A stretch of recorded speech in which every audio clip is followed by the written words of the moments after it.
Hi everybody, today we're going to talk about evaluating algebraic expressions. Evaluating algebraic expressions means we're going to substitute given values of the variables into the expression. It's important to remember that an expression is not an equation. We are not solving for the value of the variables. They will be given to us in the problem. We want to take those numbers, plug them into the expression, and then simplify using the order of operations. Let's look at a few examples. We're going to start with t is equal to 3 and v is equal to 2. We're going to evaluate 5t minus 6v. Our first step is to take the values of 3 and 2 and plug them into our expression.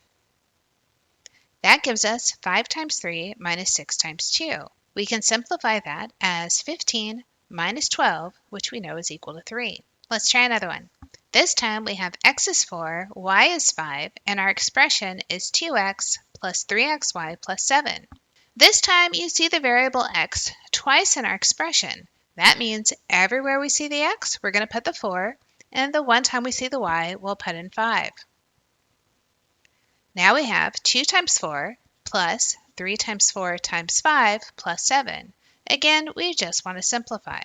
The 2 times 4 gives us 8, 3 times 4 times 5 is 60, and then we still have our 7. When we put that all together, we get 75. If we have an expression with a fraction, we do the same type of evaluation. We take the values we're given and we plug them into the expression. This time I have p is 8, q is 6, and our expression is p plus 4 all over q. So let's take the 8 and 6 and plug them in. Now I have 8 plus 4 over 6. We know 8 plus 4 is 12. 12 over 6 gives us 2. Let's stop and talk about calculators really quickly. You are, of course, allowed to use calculators to evaluate expressions, but as you do so, remember to look at the order of operations. Let me show you what I mean.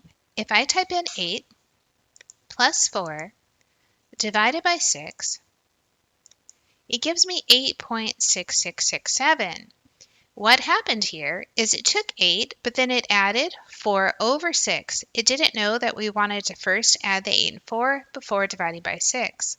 So to tell the calculator that we want to add the 8 and 4 first, we need to put in a parenthesis.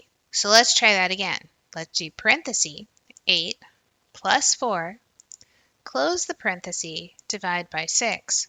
With our notation corrected, we get the correct answer of 2. So be careful as you're using technology. Make sure you use the right notation so that you get the right answer. Let's try one more that's a quotient. This time I have p is negative 3, q is positive 4, and we're going to evaluate 2p plus 1 over 2 minus q. We know our first step. We're going to plug in our values. I have 2 times negative 3 plus 1 over 2 minus 4. We're going to simplify the numerator, simplify the denominator. Now we have negative 6 plus 1 in the numerator. 2 minus 4 is negative 2 in the denominator. That simplifies to negative 5 over negative 2. A negative over a negative is a positive, so our final solution is 5 over 2.